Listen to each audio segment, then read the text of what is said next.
Hello, Hey, everyone. how are you? Welcome, welcome, welcome. Welcome, All everyone. right, all right, all right. Today is Wednesday, so as you know, we always come on live on Wednesdays, and Wednesday means it's time for Hump Hump Day Day with with the the Humphreys. Humphreys. My name is Lou Humphreys, And I'm Tracy and Humphreys. we are the Marriage Mechanics. Yes. So we come to you every Wednesday with various topics Yes. that have Well, not every. not every, but Let's most tell the most truth. most Yeah, Wednesdays. most Wednesdays. We No, not even most. Quite a okay, few we Wednesdays. come on on a Wednesday sharing with you something that has touched our spirit, touched our heart, something that Yes. we feel is necessary for the body of Christ to learn, Yes. know about, or even just discuss on this Mm-hmm. live. And we Yeah. try to do this with truth. We try to do this with facts, but most importantly, we try to do it from the Christian perspective. Now, Right. as before we get started, we always like to let you know that love is the message. And God is the messenger. Right, that is our motto. That is what we Yes. go by. Yes. Now, Yes. before we get started and before we jump into our topic, we have Mhm. some announcements. Right. Yes, So, we Tracy, go do. ahead, give us the announcements. So, everyone, you all have been seeing the posts. We have been putting everything together for the marriage retreat. Absolutely. Y'all, I'm telling you, this retreat is going to be so amazing. For any of you that attend this retreat, you will be super blessed. The Lord really has been speaking about the topic matters. We've been putting beautiful things together for you guys. So it's just going to be an amazing experience. So for all the married couples, one of the things I'm going to recommend, if you go into the Marriage Mechanics group, you will see the poster that shows all of us, the speakers, on the flyer. In the body of the text, the link to Eventbrite is there. You can click on that, book your hotel room. If you don't book anything up front, book your hotel room because this hotel is going to sell out. So I implore you, ladies and gentlemen, go book your hotel if you're planning to join us June 15th to the 19th in Dominican Republic. I also want to say this. Some of you may be inquiring about, uh, the what is it? The Some of you from out of the country, Oh, you may be wondering, I should say, about COVID restrictions. I do know that if you're coming in from another country, they do have COVID restrictions. It's supposed to be up in May, you said? well, that's if you're coming through the United Through the States, United right? States, From Dominican yes. Republic has their own Yeah. deal, but I don't think they have very strict COVID restrictions. But if you have a connecting flight or something like that, then you might be subjugated to that. But But do we your just, research. Do your yeah, research I would when you book recommend your that ticket. those of you that are flying from other countries just try to avoid your layover being in the US if possible. So a couple of people had that request. So we just wanted to put it on the live just in case the person happens to be listening. See if there's a way that you can avoid having to go through the United States if you're not vaccinated and you want to avoid all of that. So that's just a thought. You can inbox us. We can connect you to our person that is taking care of travel, and maybe we can see what we can do to help you.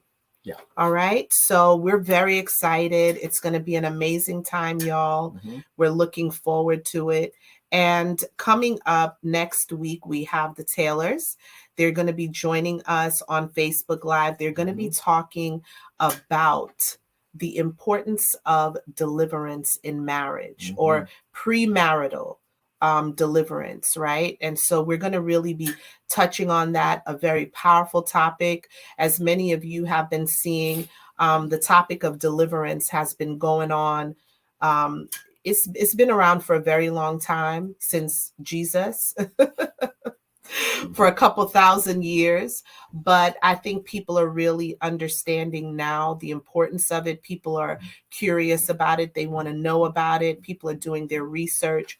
So it's going to be a powerful Facebook Live next week, Wednesday. So prayerfully, you all can join us. Absolutely. All right. Absolutely. But now, what is the topic for this week? All right. Yes. Oh, babe, I just realized we didn't do the YouTube. Oh, but well, it's all good at this point. Right. Well, but before we even deal with any of that, let's talk about the topic tonight. And the topic that we want to jump into are called boundaries. Now, as you all know, we've done lives about boundaries before. Boundaries were even a chapter in our book, Lost and Found. And because it's so important, particularly in marriage, particularly in relationships, right? But we're going to break it down in a two-part series. And the first part is going to deal with the impact of emotional intelligence on those boundaries. Okay. And we feel that that's an important thing because a lot of times those boundaries, when crossed, the lack of emotional intelligence are what really and truly sabotages relationships, whether they be marital relationships, family relationships, friend relationships. And it's a shame because we see it over and over and over and over again. And particularly in this dispensation, when we are in a big social media culture, and this social media culture where everybody has a camera in front of their face and they're saying how they feel, what happens is often people don't follow boundaries. They don't adhere to boundaries. They don't use emotional intelligence when speaking on topics or to people. Hey, everybody, how y'all doing? Welcome. So we really wanted to dive into that because we really want to lay a framework so that we can really explore this. So what I'm going to do first, let's start with defining these terms, right? So what is a boundary? A boundary is a limit, keyword limit, of a subject or sphere of activity or a line, a demarcation line that marks the limit of a specific area, right? Keep that in mind, that word limit.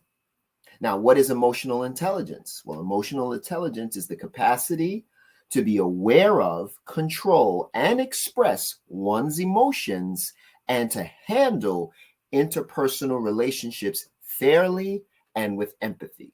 Now, whether you're on a job, whether you are in a marriage, it is so key to have emotional intelligence. Now, we're going to break that down and we're going to go through it biblically, scripturally, as well as in the secular realm, because it's important to note that this is something that so many people don't pay attention to. They kind of very cavalier about it. Oh, this is just me. I'm going to say what I feel. I'm going to do me, right? And you even hear these words, I'm going to do me. Right? Or you hear people say, that's just how I am. Or I like to keep it real. I got to tell it like it is. If your feelings get hurt, oh, well. And people do those things, but just understand those things are very self-centered, right? Because you're saying this is the way in which I communicate. This is the way in which I feel. So I'm just going to share it. And we live in a dispensation right now where emotions rule discourse.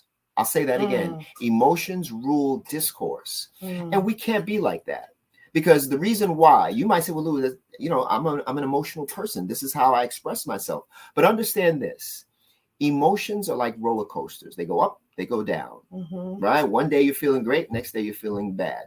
One day you're feeling inspired, the next day you're feeling depressed. You might be feeling energetic one day, and next day you may be feeling lazy. So if we base our actions, we base laws, and we base structure on emotions, we'll have chaos, which is exactly what we have right now. So one of the things that we want to do is we want to understand the importance of this. Now, the Bible says in Proverbs 29:11, a fool gives vent to his spirit, but a wise man quietly holds it back. Now, what does that mean? Well, this is Lou Humphrey's interpretation of that scripture. Right. Sometimes we react instead of responding. Okay. So when you walk into a room, let's say, and you see your wife or you see your loved one on a cell phone, and they're whispering on the cell phone. They see you come in the room and they're whispering some more, right? Then they quickly hang up. And you say, who is that? Oh, nobody. Now, that scenario might cause you to become emotional. That scenario might make you say, well, what's going on? You sneaking around on me? You're cheating on me? I knew it. I knew it. You're cheating on me. And you have, who is he? What's his name? What's her name? And you go on that route. Instead of saying, okay, I feel angered. I feel irritated. I feel suspicious. But what I'm going to do, not be a fool, and I'm not going to vent my spirit. What I'm going to do is I'm going to hold it back. And I'm going to ask a question. Why did you just hide the phone like that? What were you doing? And they may say, well, you know what? I was embarrassed to tell you that the bill, the cable bill was late and I was trying to pay it quickly. I didn't want you to know because you had told me to pay it before. Wow. and I didn't do it. So I was just trying to, do it. I'm sorry. Right? Mm-hmm. That scenario that's powerful. Will really alleviate what you thought was the problem, when in actuality it wasn't something so bad as that so before. True. You know what I mean, Tracy? Who's guilty of that? I'm guilty of it. I mean, let's keep it real. I'm guilty of it. Tracy will tell you, right? I've run with certain suspicions and she's done the same thing, right? Because we're human beings, and it's okay if you're doing it. But what's not okay is to not understand emotional intelligence. Well, what's not okay is when you continue to do it. Absolutely. And you cause harm to your relationship. Absolutely. Yes. So I think that's so powerful to what you were just saying, Lou. Mm-hmm. I love that. And it's so true. We can make a lot of assumptions and we can get carried away emotionally before we start to bring in some logic and ask questions and say, hey, what is that? Why did you do that? Why are you saying that? Asking questions is very important when dealing with emotional intelligence. Absolutely. And so tonight, what we really want to help you guys to understand is, in the sense, we're going to be talking about boundaries, but this is a part one. There will be a part two also of a different aspect of boundaries. Right. Tonight, we're touching on emotional intelligence. And let's talk about, I want to just really touch on the 800-pound elephant in the room, because some people think that when you talk about empathy, right, that we're talking about being an empath. No, we're not adding that into the equation, because, they're saying that, there's a lot of talk that the word empath is a new age term. So because we'll be mentioning empathy tonight, I just want to clarify that we're not talking about empath, but the word empathy is a part of, our emotions, some of us as human beings. And so having empathy does not mean you're an empath. Can I just say I wanted to make sure that I clarified that. And I'm so glad you just clarified, because ladies and gentlemen, I want you guys to understand this. Right now, there's a lot of witchcraft going on. We know this, right? But let's just be very careful not to be overly religious, because what happens is the New Agers, the Wiccans, and all the people doing all sorts of things, they take words that have been used for centuries, and they sort of co-opt these words like energy and empath and things like that. And now when you say empathy, right, yeah. So empath, the word empath, they've co-opted it. So when you say these things, you immediately think of those new age things. So let's just really discern. Once again, let's use emotional intelligence. I'm being serious, because some people are looking listening to your words. Hold on. Some people listen to your words, and they're not listening for the context. They're listening so they can say, I'm not dealing with her because she said empath. I'm not dealing with this energy.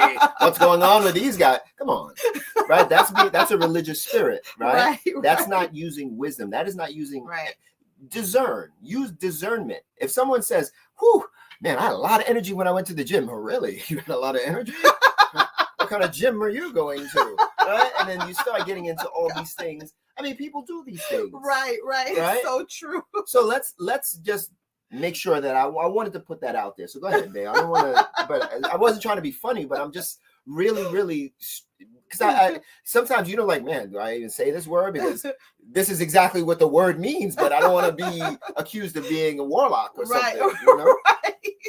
Anyway, go ahead, babe. Sorry. We got you are hilarious. We got derailed for a minute. Yeah, well, wow. Okay, y'all. My husband just cracks me up sometimes. But anyway, no, I just wanted to make sure we clarify that. So that as people are watching, because some people can be a little paranoid about words, you know, and so we have to remember that, you know, words are, unless you put a certain meaning to them, you know, they can either be good or bad, you know? So we just want to be careful with that. But emotional intelligence, right?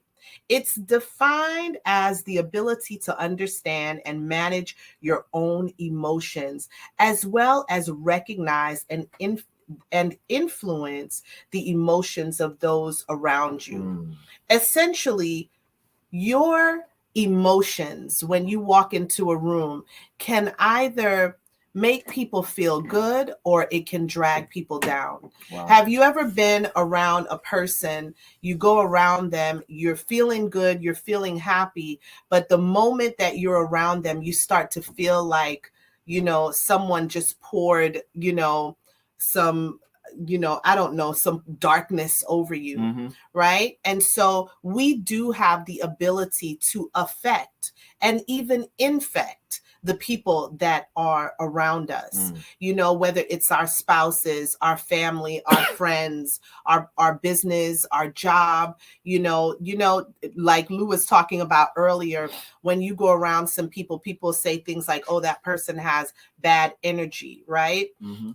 And so, you know, in that regard, emotional intelligence is very important. There's some people that they'll walk into a room. Maybe there's something taking place. It's a somber situation. And you walk in the room and you decide you're going to be the life of the party. It may not be appropriate for that moment, right? When you walk in and you're trying to get attention in an environment where it's somber, you know, or even the reverse. You go into a room, everyone's joyful and happy, and you kind of come in droopy and sad and downtrodden. Again, we have to understand that these things are very important as we mature as adults, right? And we have different social circles, different environments. You have a business, you are in ministry. I mean, forget it. Even in ministry, right? When you're in ministry, you have the ability as a leader to affect the people around you. You know, people can come to church and they're downtrodden, depressed, have anxiety or whatever. You have the ability to turn around that person's depression in the moment, or you can add to it. There have been times that we have walked into environments where people would be preaching or whatever, and you come in and you want a good word, or you feel that day, man, I'm praying, Lord, I get encouraged. And then you hear a word that's a lot of damnation, or the people are like, you know, kind of coming at you, beating you down and coming at you in a negative way, it can affect you emotionally. So you can either leave that place encouraged or discouraged. And so especially when you're a leader, when you're doing things, we have to be aware. I know there are many times, like I'll give myself as an example, you know, whenever I'm putting on an event or I'm doing something, producing something, I can sometimes be intense. And why? Why the intensity? Because I'm working, I'm creating, my mind is moving. I want to make sure everything is good. I want to make sure the people are good. I want to make sure that everything that is planned is in place and is being executed with excellence. And so I tend to be in a producer mode. You know, think about when you're a producer of a show, you're a producer of a movie or a producer of whatever, you know, you tend to carry the burden of the whole situation, the whole broadcast or the whole show or the whole event until it's over. So sometimes I have to, even in my mind, remind myself, Tracy, don't be intense, or Tracy, fix your face, or Tracy, make sure that you're engaging a certain way. So sometimes it's a little difficult because your role can be dual, right?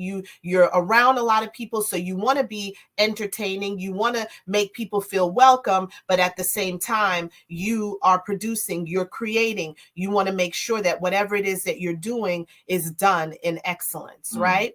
And so that's in emotional intelligence, that's an awareness, that's a boundary. You have to make sure that you put that boundary in place, that you're not walking around intense to offend the people. So you want to make sure that you're constantly guarding yourself. So that's an awareness, right? So tonight, in the sense of boundaries and its impact on emotional intelligence, you need to be self-aware, right? You need to be self-aware. If you come home from work and your spouse has had a hard day, maybe he or she was with the children all day long, maybe the children were giving your spouse a hard time, and you come home from work and you might see your spouse is not necessarily cheery or happy, right? Instead of attacking them and what's wrong with you, and you've been home all day, what did you do all day, or sometimes attacking the person,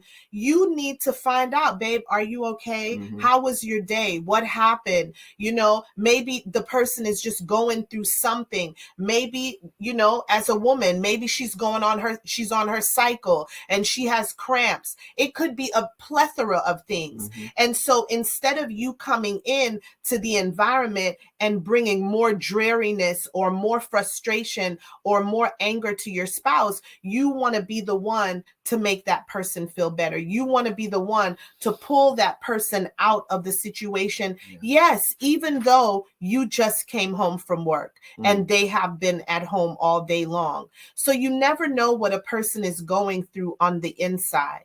You know, sometimes we do this on social media. I'm going to talk about social media a lot because offense and boundary crossing and assumptions and suspicions, these things all come in through the mode of social media. A lot of people go to your posts and they start to read things and they start to get offended. Some people are offended because you didn't click on everything that they post. Some people are offended because maybe you didn't go on their live. Some people are offended for so many different things. Can you imagine just how brutal social media has been on relationships and even relationships in terms of friendships, but also in terms of marriage, in terms of people that are dating? There's a lot of assumptions being made right here on social media. This world right here, the emotional intelligence is just completely wiped out. Non-existent, I should say, because so many people are I feel it sometimes, even when I log in to social media, you can feel the offense. You can see the people posting this stuff. Yeah, you know, they don't come on your post. They're not supporting your business. This, and, you know, it's a lot of that stuff going on social media. And what that tends to do is it will bring destruction to your relationships. It will bring destruction to your friendships. If your spouse click on somebody's post, maybe he clicked on another woman's post and said, happy birthday. Are you going to automatically assume that he's cheating or she's cheating? Right. And so, man, look, babe, I can really rant about, I'm ranting right now. You brought up something that I think is important. And what you brought up are two things. Tracy and I, we saw a documentary called The Social Dilemma, right? And The Social Dilemma talks about how social media sites are created and how they sort of, the algorithm pushes certain things to your attention, right? So obviously, if you make a negative comment, or if you like something that's negative and somebody is ranting, more of those things are going to come to to the forefront, right? But here's the most important thing. Social media right? I was blessed to have been born before the internet, right? I'm so thankful for that. So I'm comfortable before the internet and with the internet. But here's the interesting thing. When you are on one of your social media pages and someone responds, your body produces a pleasure hormone. And right now, whether that hormone is oxytocin or dopamine, that's debatable, but it produces a feeling. It produces a hormone. You become validated. You say, yes, somebody believes with me. Somebody likes what I said. Somebody disagrees with me. Whatever the emotion, you get an emotional response from what you put out into the world. And what happens is, like any other drug, people get hooked on it. They get hooked on that feeling of, okay, wow. I said this. Why didn't you respond? Well, you didn't see what I posted? Oh, I know why you didn't post, because what I was hitting was tightening up that behind. That's why, right? And then you have all of these emotions. So again, let's take it back to emotional intelligence. One of the things about one of the negative things of people who are not emotional intelligent is this: they always need to be right. They always have to be right. And when you always have to be right, not only are you not emotionally intelligent, but now you're going into the realm of narcissism, right? Wow. So ask yourself, just like Tracy gave you that example of maybe you post on something, or maybe you like something, or you didn't like something, or you didn't post on something, whatever the case may be, whether it's online or offline. Let's say somebody left you a gift and you didn't get a call saying thank you, right? Instant offense. Again, an emotionally intelligent person will say, this is odd. Usually somebody would say something. Let me call this person. Wow. Let me find out if something happened to this person, right? That person may have just forgot. This person may have had a family emergency. This person may have got rerouted, so they didn't go right home. They went somewhere else, and they didn't get home till late. And when they got home late, they just dropped to sleep, so they didn't see your gift or your note or your whatever the case may be. So sometimes think about those things when you're asking yourself, am I an emotionally intelligent person? Right? Another bad habit of people who are not emotionally intelligent is they're oblivious to other people's feelings. I did this, and because I did this, you didn't respond to this, so you're bad. I said this, you didn't agree, so you're bad. Right? When you do that, you're saying my feelings, my opinions, my way of doing things is gospel. Tracy was showing me a clip the other day on social media. I'm not sure who the pastor is, and matter of fact, we don't even need to know who the pastor is, right? But this pastor was addressing one of his deacons, rebuking. Right. I was going to get to that in a minute, but he was speaking. I'll get to the rebuke in a minute, but he was speaking to one of his, I guess, an assistant minister or deacon or somebody like that in the church. And he was rebuking him. But here's what he did. He rebuked him in the front of the service. In front of everyone. He had him stand up, and to his face, he was rebuking him. And he did this for about a good, 10, 15 minutes? Yeah, it was a while. Right? Yeah. And in the rebuke, all Tracy and I heard, while what he was saying might be true and it might be valid, what negated it was the pride of the pastor. All we heard was pride. You can't do this without me. This is what I said to do, and you didn't do it. And when you start doing these things, emotional intelligence quotient low. Number one, you shouldn't do that in the front of the church. You can address that person. If you want to publicly rebuke him, you can say, what you did was wrong. We're gonna have to have a conversation. You pull that person to the side and you address the situation. I'm all for reprimands. I'm all for rebukes. I'm all for correction, specifically if it's constructive.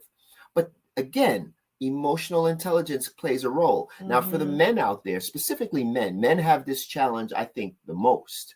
Whether you're dealing in interpersonal relationships or even in a marital relationship, some men like to feel, well, I'm the head of the household, so I'll tell it like how it is, or it's going to be like this. Right? Or if my wife is speaking, I'm not trying to listen to that because she's not going to boss me around. I'm not trying to hear what she has to say. When you do those kind of things, your emotional intelligence quotient goes down, and all you're doing is damaging your relationship. Right. Wow. So these are the things that I want. There's more, but I want you to jump in. No, I want here. you to continue, babe. Okay. Continue. So again, the need to always be right, oblivious to other people's feelings. You behave with insensitivity, like I just explained how some men treat their people who are they're pastoring, or people who they're married to, or their family members. Blame others for their problems. That's another one. Have emotional outbursts. Okay. Now, emotionally intelligent person, one of the definition that we said is that person knows how to regulate their own emotions. Now, look, we're all emotion. We get, some people are more passionate than others. Nobody's saying you can't be passionate, or you can't, express yourself. However, like Tracy said, sometimes there's a time and place. If I last week I went away for work, right, and we were in breakout rooms, and we were in conferences, right, and I was hungry a couple of times.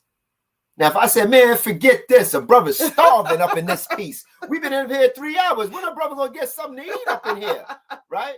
I need to gain weight. That's not using wisdom.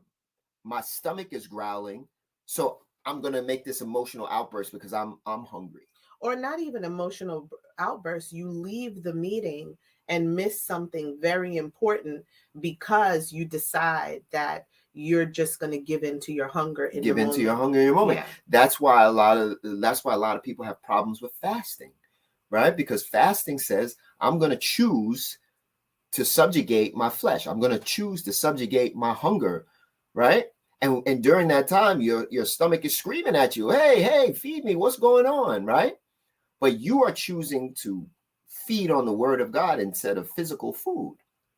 And a lot of people have a challenge with that because of those very same reasons. So when you start to grow as an emotionally intelligent person, you learn to regulate your emotions, not subjugate, but regulate them. Wow. Right? I love that. These are some of the things that I think are crucial when you are becoming an emotionally intelligent person. Now, this is not a guide on how to be emotionally intelligent. You can study that on your own, but we're just giving you small little things. And I want to give you a quote from a doctor by the name of Marcel Schwantes, right? He says this: emotionally intelligent people use self-awareness to their advantage to assess a situation, get some perspective, listen without judgment, process, hold back from reacting head on. Remember that scripture that I gave you earlier.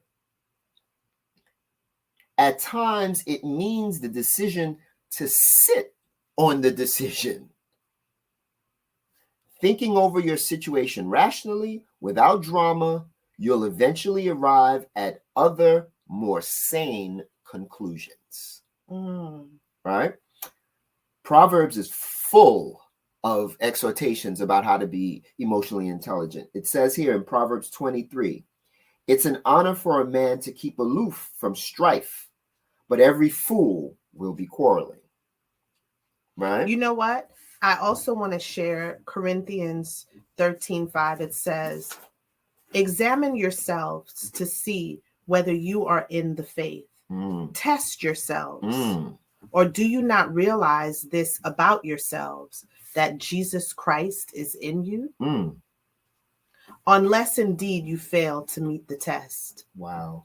That's powerful. But also Galatians go on, and this is in direct correlation to what we're talking about. Galatians 5:22-23 says, but the fruit of the Spirit is love, joy, peace, patience, kindness, goodness, faithfulness, gentleness, self-control. Against such things there is no law. Right. And so when you look at emotional intelligence and how important it is, it's really about how we see ourselves, and the way that we see ourselves. This is how we show up in society, and we can show up in a way that we walk with the fruit of the Spirit, or we walk, causing contention and discontent and those types of things. And so I think it's so important for us to examine ourselves sometimes. Like the word of God says, examine yourself. How are you socially? You know, how are you around your family, around your friends, around your partnerships, at your job? You know, how do you deal with situations? You know, do you just, like, for instance, emotional intelligence is highly lacking in a relationship when you, as a married couple, you go out somewhere and you start yelling at each other, or disrespecting your spouse in public. That shows no boundaries, one, but it also shows a lack of emotional intelligence. Because if you cannot hold your peace until you get behind closed doors, and even when you get behind closed doors, if you can't just sit and say, babe, we need to talk. You know, we need to have a conversation. When you said this, when you did this, it truly hurt me. Or when you spent that money, or when you did whatever it is the person did, it, you know, it really affected me. And I'm trying to find out, you know, I want you to share with me, what were you thinking, or what was your mindset around that thing that you did? And so you have to be careful. You know, even sometimes, I'll be honest with you, if you're yelling and screaming at your children in public, you know, again, you have to think emotionally, what are you doing to them? What are you even doing to yourself, right? Because sometimes, yeah, kids can do some stuff that can easily make you want to lose it, right? But if you're yelling, I've seen people yell at their kids and slapping on their kids in public in front of people and things like that. And again, what is that doing to that child? And even what is it doing to you? How is it making you look?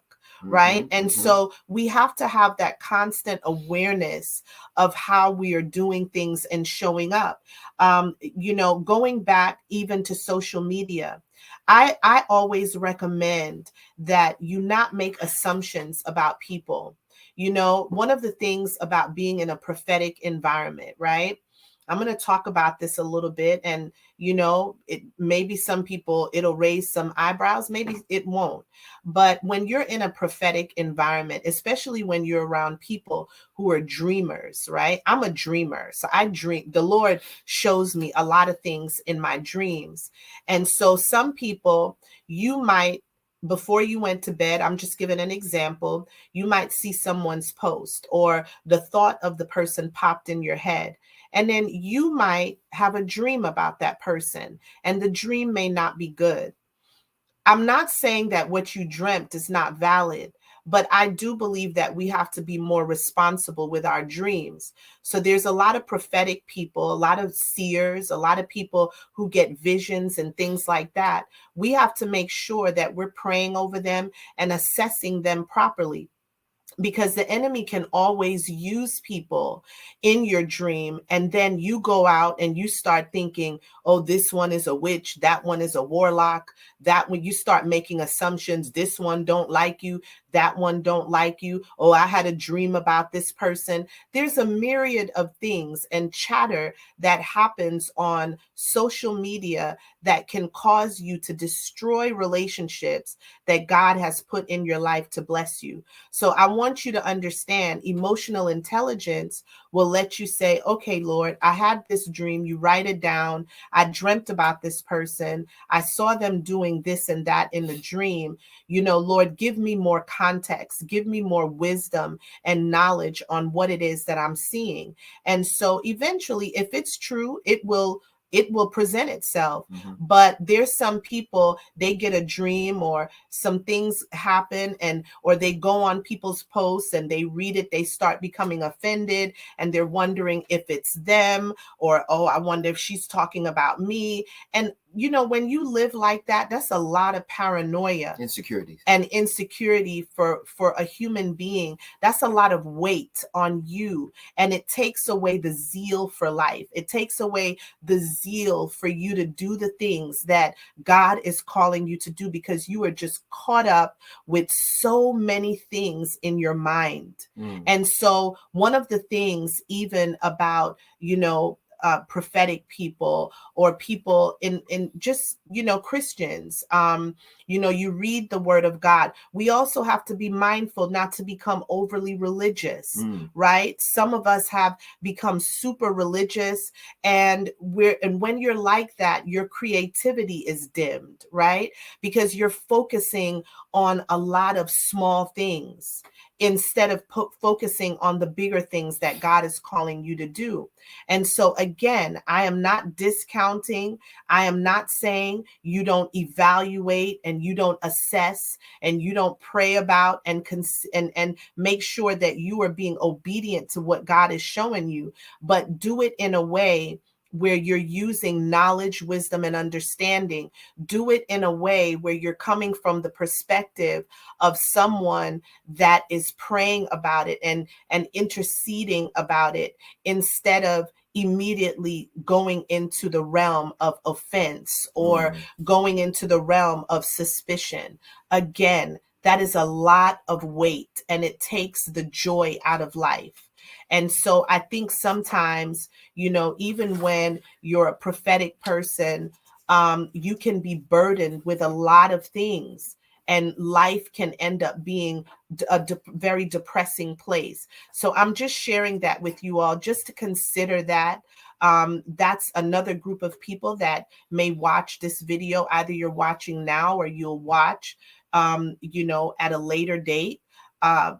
Consider these things, take that weight off and allow the Lord to, fill you. And I say this because I'm a dreamer and I get a lot in my dreams. And if I allow the enemy, all the stuff that I dream on a weekly basis, a monthly basis, it could literally put me in the doldrums, right? It can really drag me down. But I refuse that, because I want to be a person that is joyful for my husband, my family, my friends. I love to laugh. Those people who are very close to me know that I can be a true jokester at times. I love joy. I love peace. I love to walk in the fruits of the Spirit. And so I don't allow what the enemy is doing to drag me down. And so I want you all just to consider what I'm sharing in the space, in this arena of the people that are very prophetic. And whether it's dealing with people who are prophetic, or even in a relationship, in a marital relationship, right? Because remember, that's a ministry too. Emotional intelligence is a key part in developing these relationships, and people who master it on more than average have successful marriages, have successful family relationships, have successful business relationships. There are people that I have done business with years ago, and I'm still friends with them, still doing business with them. Why? Because that person is emotionally intelligent. My wife and I, part of what strengthened our marriage is that we had some breakdowns in terms of the way in which we were communicating. My emotional intelligence quotient was low in certain areas, and hers was low in certain areas. And what we had to do is we had to communicate and figure out, okay, where did I drop the ball? What is it that you need? And once you understand, okay, this is what my spouse needs, and I need to have the intelligence, the empathy, the self-awareness to understand, okay, you know what?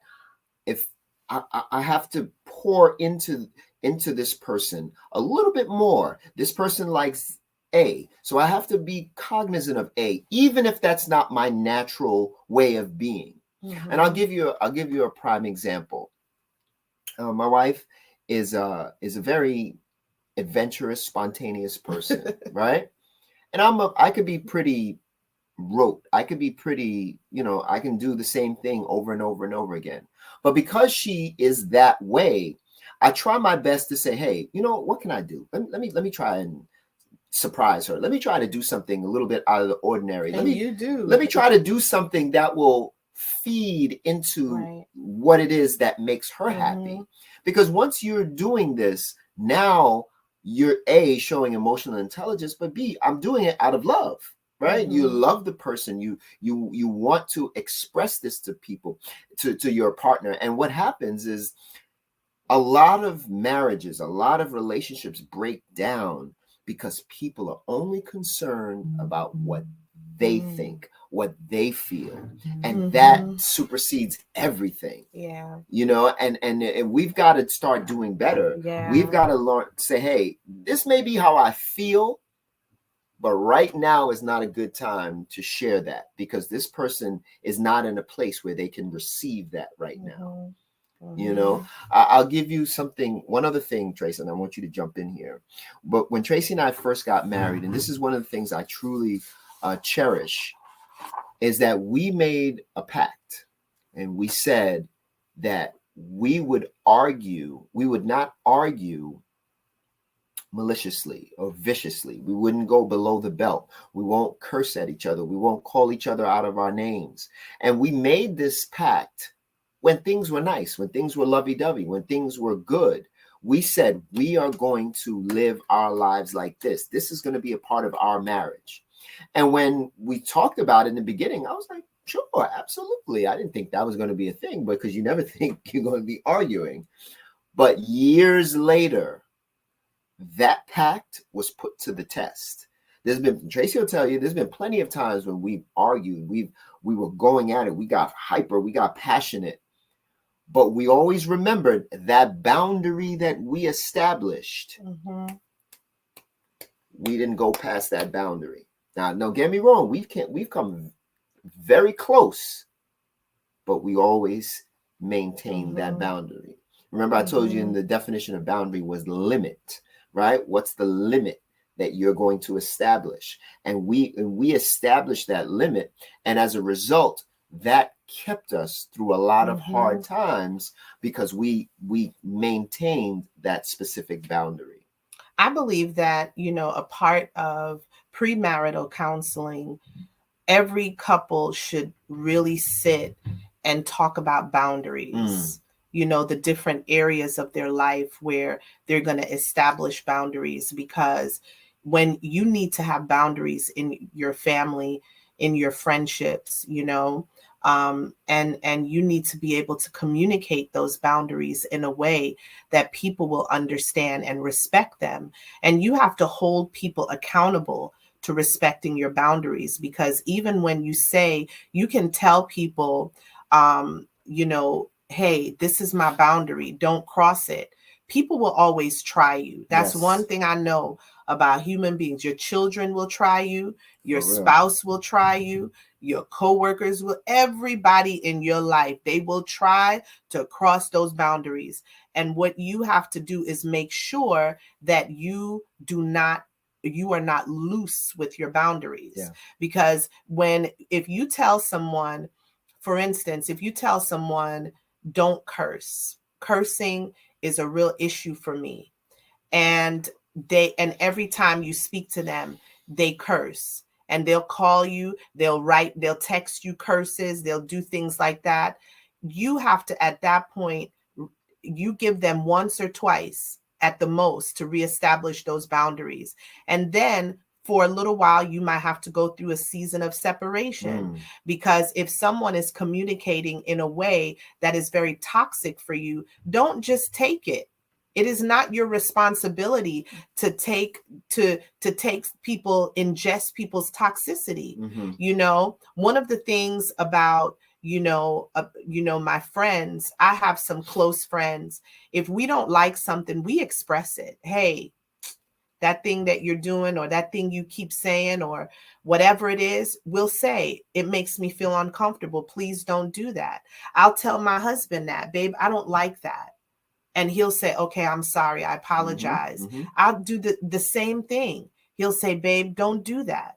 And I'll be like, wow, I'm sorry, I apologize. And you do your best to try not to do it. Right. And so don't have slack boundaries with people. Make sure once you state those boundaries, you establish them. And if people get loose with them, you go and make sure you tighten it. Because once they are loose on those boundaries, they'll mess up boundaries in other areas of your life. For right? So that's really, really very important. And so one of the things that I want to share really quick is what to do if you're challenged with someone who has, it could be a loved one, it could even be your spouse, or people you work very close with. What do you do with someone who is challenged in the area of boundaries or emotional intelligence? And one of the things you want to do is listen very carefully to them. Don't get emotional. Don't try to change them or fix them. What you want to do is listen, because usually people who are very slack with boundaries, people who go into an environment and they look around and they have no awareness of where they are, you want to listen to them. Be a listening ear. And be discerning at that point and say, you know what, maybe this person is really going through some things. Maybe this person has trauma they've never dealt with, right? And sometimes you may even have to say, Holy Spirit, show me what is going on with this person, right? And so you want to listen to the person in a way that you can gain understanding as to why the person is behaving the way that they are. Because usually when a person is acting up, there is a reason behind it. People don't just act up just to act up, right? And then the next thing you want to do is you want to use some, whatever they share with you. Like I said, don't be emotional. Use some logic, kind of talk to the person, ask open-ended questions, that will cause them to start communicating and talking, because sometimes people just have a desire to be understood. Yeah. Right? That person want to be understood, or that person maybe a person that lacked attention growing up, and they just need attention. They need to know that people see them, that you see them. Yeah. Right. And so you want to make sure that you are, very, very intentional about conversing with that person. And don't take it personally. Yeah. It's easy for us to take, when we're around someone who is, I call them wild boars, and it's not an insult. Have y'all ever seen a wild boar just running out in the field, just running wild? Sometimes those people they lack refinement. They lack their communication skills might be slightly lacking. And like I said, some of this goes back to trauma. They've never had anyone to guide them, to mentor them, to help them. They kind of just grew up, right? And so you don't want to take, a person like that. You don't want to take what they say or do personally, but you can talk to them and just find out where their head is at, and see how it is that you can even be a resource of help to that person. Absolutely. Right? And so if you're even arguing with someone who lacks emotional intelligence, I highly recommend that you do not get heated along with that person. Right? I highly recommend that you just relax and again, go back to listening. Don't engage in heated arguments with someone who you might even find they have some narcissism in them, or they have trauma, or they're dealing with other emotional issues. And so, you want to just work with the person, come together with the person, and see how it is in the end, how you can help that person, especially if it's a loved one. And trust me when I tell you, depending on the person, if they have a high level of ego, if they're arrogant, if they're rebellious, and you're dealing with these kinds of things. And trust me, I'm sharing from a place of experience right now. If you're dealing with someone like that, you have to make sure you bring down whatever ego you have. You have to make sure you're not operating in pride, because in situations like that, where somebody is just going off on you and well, who do you think you are, and this and that, even though that's, you don't even deserve that kind of approach, you still want to keep calm, because in the end, that a lot of the times, not all the time, will get the person to think about their behavior, what they're saying, what they're doing. All right. And Trey, you said so many powerful things just now. And one of the things that I took away from what you said is this. And you said to listen, right? You said listen. And one of the things that we as human beings do is we're quick to make assumptions, right? We see a situation and we don't listen. We don't ask questions based on what we see in our flesh. We just make an assumption about it.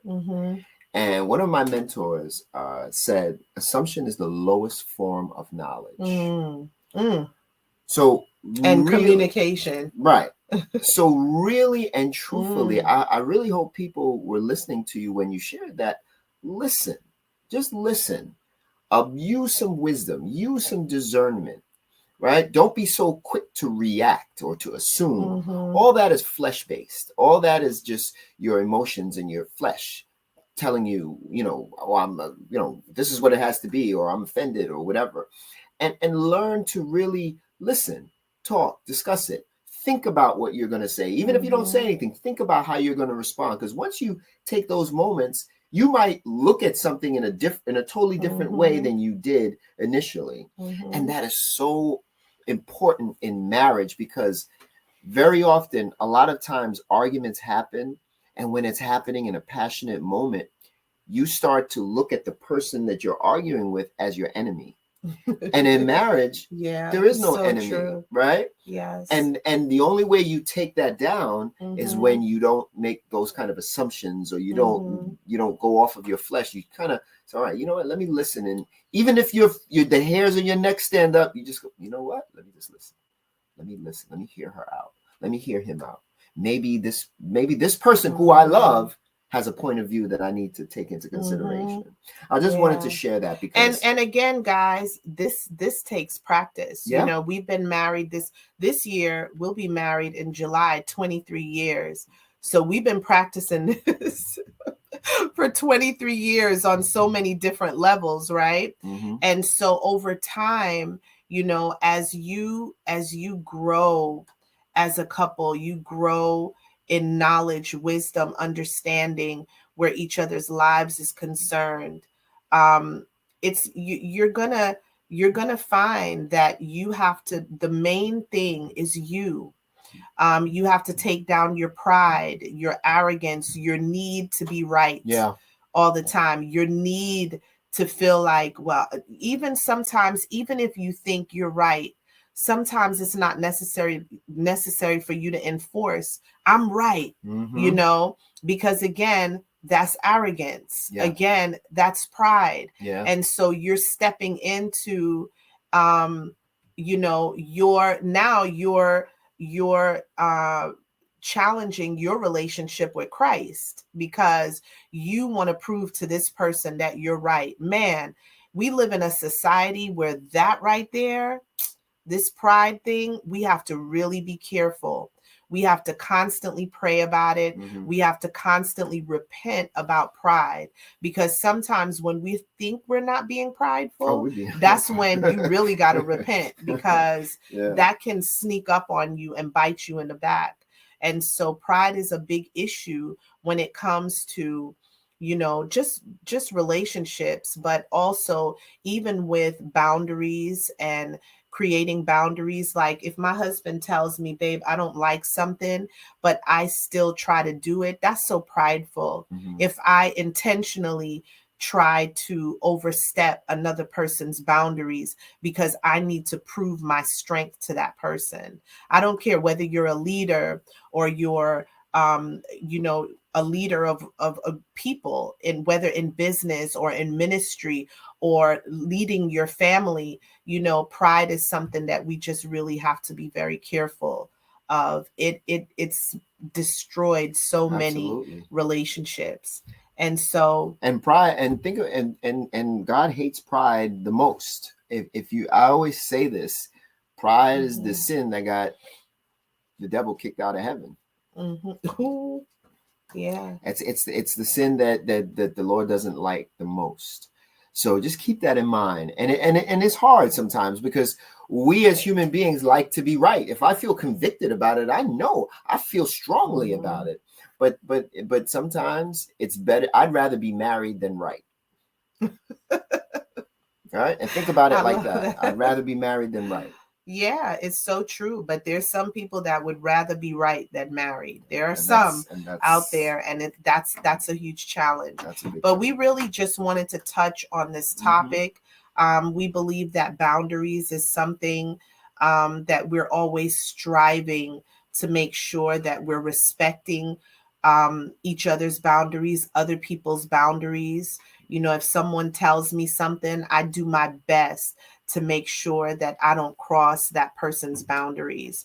But in terms of social media, guys, I'm telling you, I'm asking you guys, before you make assumptions, before you fall into suspicion, before you fall into slander and gossip and thinking people are this way and that way, just be mindful. Ask yourself, why would this person have an issue with me?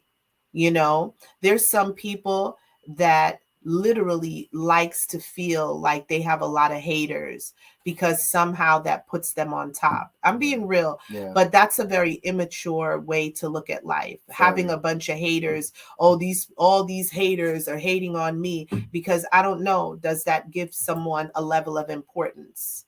I just think it's immature. It's an immature thought process. And so be careful when you go on social media. Don't make assumptions. Don't always think somebody is talking about you. And even if they are, so what? You got more important things to do with your life than to sit down worrying about who's talking about you or what people are doing. It's important we are living in a time where we have so much work to do. We have to be growing in our walk with Christ. We have to be out here implementing everything that God has called us to do. We are in a dispensation that we have to make sure we're very intentional about what we're doing in our life and in the destiny, walking in the destiny that God has called us to. And when we take so much time to do frivolous things and focus on things that are distracting us, when we decide to focus on our distractions, that's when the enemy wins, because the distraction is there just for that, to distract you and get you off course. So the enemy is rejoicing every time you allow distractions to pull you away from the bigger picture of your life. Powerful. As the young people say, that's a bar. That's a what? That's a bar. Okay. But that's what we wanted to share. Ladies, we're going to come back with a part 2. We're going to dig into another aspect of boundary. We may have some guests on that too. We don't know yet. We're not sure how we're going to do it, but we're definitely going to explore that topic because it's so important for so many different ways, not just for your marital relationship, but for your family relationship, your business relationship, your work relationships, your scholastic relationships, just developing relationships with people. Boundaries are important, but more importantly, having the emotional intelligence to maintain those boundaries is what's the key. So with that being said, we don't want to hold you too long. We appreciate each and every one of you guys who checked in with us. Thank you so much. If you are interested in coming to our marriage seminar, please, the marriage retreat. Click on the link in the Facebook page and secure your hotel room. Even if you don't do anything else, secure that room, because there's only a limited amount. Yeah, the and hotels are going don't like very to quickly. keep too many rooms empty. Yeah. So really try to do that as best as you can. Yeah. Follow us, check with us, and stay engaged. We love the engagement. We love to hear what you guys have to say. And with that being said, we love you. We love you God guys. bless Thank you. you so much for joining us. Absolutely. And tune in next week at 8 p.m. We'll have the Taylors. We're going to be talking about the importance of deliverance in marriage, in your relationships in general, just the importance of deliverance. It's going to be so good, y'all. So tune in next week. God bless you. Have an amazing and blessed rest of your week. May the Lord bless you and your family. May his grace and his mercy be your portion. May the Lord cover you. I cover all of you and your family, anyone connected to you, in the blood of Jesus Christ. Wherever you go, may the hand of the Lord be on your life and your family's life. And so we will see y'all next week, y'all. God bless you. Take care. Take care, everybody.